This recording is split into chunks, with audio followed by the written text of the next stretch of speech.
With the emergence of biological positivism, researchers and criminologists began to search for a biological predictor of crime. The intelligence quotient, or the IQ test, was the first biological predictor, and that's what this lecture is about. The intelligence quotient was developed in France by two academics named Binet-Simon. So the IQ test became known as the Binet-Simon Intelligence Quotient Test. Binet and Simon created the IQ test to identify those kids in school who are performing poorly, to provide them with extra help. They weren't seeking to identify superior kids. They believed that IQ was mutable, meaning that it could be changed, and they thought that this test could provide resources to those kids to help improve their IQs. The way the IQ was first measured was by taking someone's mental age, so basically think about your reading level, dividing it by your biological age, and timesing it by 100. Now, this is not the way we measure IQ today. When the United States learned of this test, they were quite excited. They believed that this test could help them identify those individuals, can help them identify superior groups and differentiate those groups from the inferior groups. They thought that by using the IQ test, they could funnel individuals into the appropriate societal roles. If you had an IQ of 115 or 120, you were considered a professional class.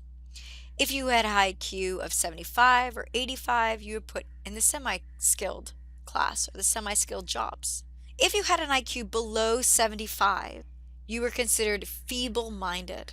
You were probably even considered a criminal. Americans believed that the IQ test actually measured intelligence. They believed that IQ was correlated with behavior and that IQ was immutable and hereditary. In other words, they were convinced that someone's IQ score was fixed, meaning it would not change, and it was inborn. They thought by using this test, they could identify the subnormal and identify the superior. Because of the emergence of this test in the early 20th century, many researchers gave these tests to inmates, to the institutionalized, to assess IQ. Henry Goddard was one researcher who gave the IQ test to every individual in a school in New Jersey for the feeble-minded. All had an IQ of 75 or lower. So Goddard concluded that a score of 75 on the IQ test was the upper limit of feeble-mindedness. So he then gave this test to inmates in jails and in prisons, and he found that 70% had a below normal IQ.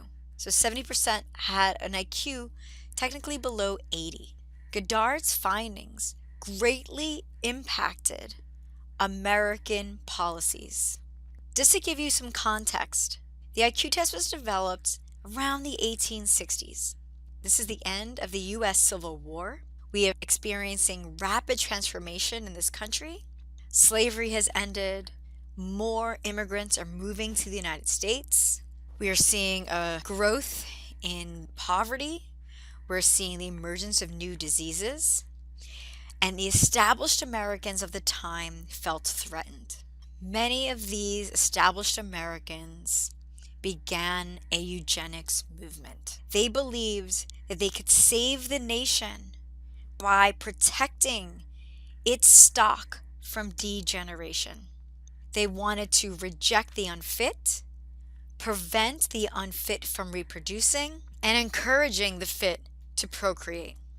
They thought that this IQ test can help them identify the biologically inferior groups, which would allow them to sterilize those groups and exclude the biologically inferior from entering the country.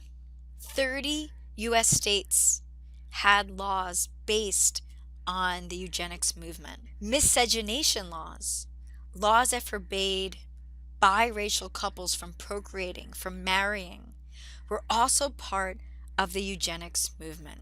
So in the United States, they began to administer IQ tests to various populations to identify those who are biologically inferior so they could sterilize and prevent those biologically inferior from immigrating to the United States. As a result of the eugenics movement, the state of Virginia sterilized 8,000 plus individuals between 1927 and 1932. California sterilized 20,000 between 1909 and 1963. California's movement was so effective that in the 1930s, the Nazi Party asked California eugenicists for advice on how to run their own sterilization program. In fact, the Nazis modeled their eugenics and sterilization laws on California's law. North Carolina sterilized 7,600 individuals between 1929 and 1976. Now, I'm hoping many of you are thinking this must have been unconstitutional, that the Supreme Court must have ruled that this violated basic civil liberties. Well, the Virginia sterilization law was challenged in the case of Buck versus Bell, and this case went all the way to the Supreme Court in 1927. And one of the Supreme Court justices of the time, Oliver Wendell Holmes, wrote in his opinion to uphold Virginia's sterilization law that 3 generations of imbeciles are enough. So the IQ test continued to be given, and 30 some odd states continued to sterilize those who were deemed biologically inferior. The United States also passed immigration laws that had this explicit intention of limiting immigration of biologically inferior groups. That law is the Johnson-Reed Immigration Act of 1924.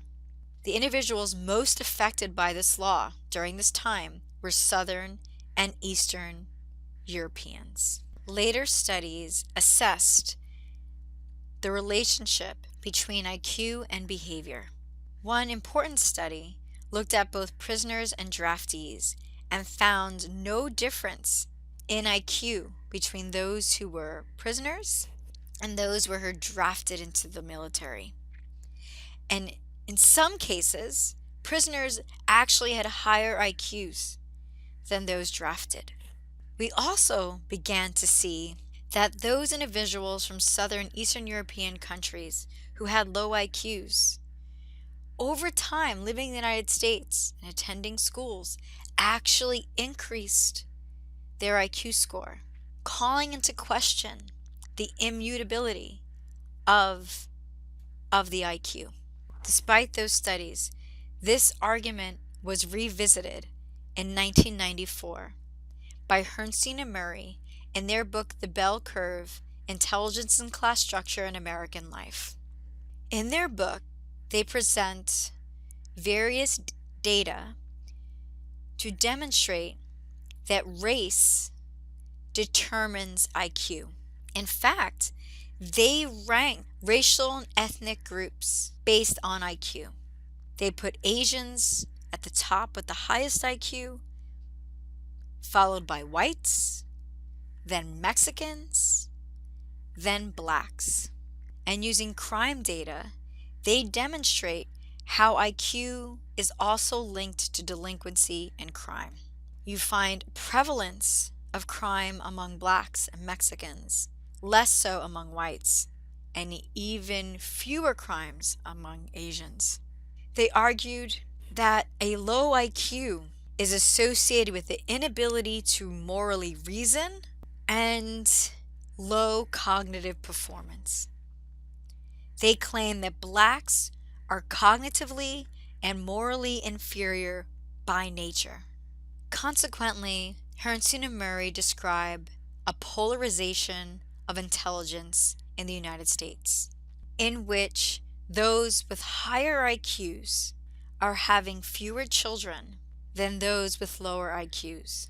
As a result, we are experiencing, they argue, a dumbing down of America, that the United States is going to be overpopulated with individuals with low IQs. Murray, in 2009, continues to develop this idea of cognitively inferior groups. He writes, Real Education, Four Simple Truths for Bringing America's Schools Back to Reality. In this book, he describes how the United States educational system is failing because it is based on the fundamental lie that every child can be anything he or she wants. He says instead, we must recognize these four simple truths. Children have different abilities. Half of the children are below average. Too many children who shouldn't go to college go to college. And America's future depends on the gifted.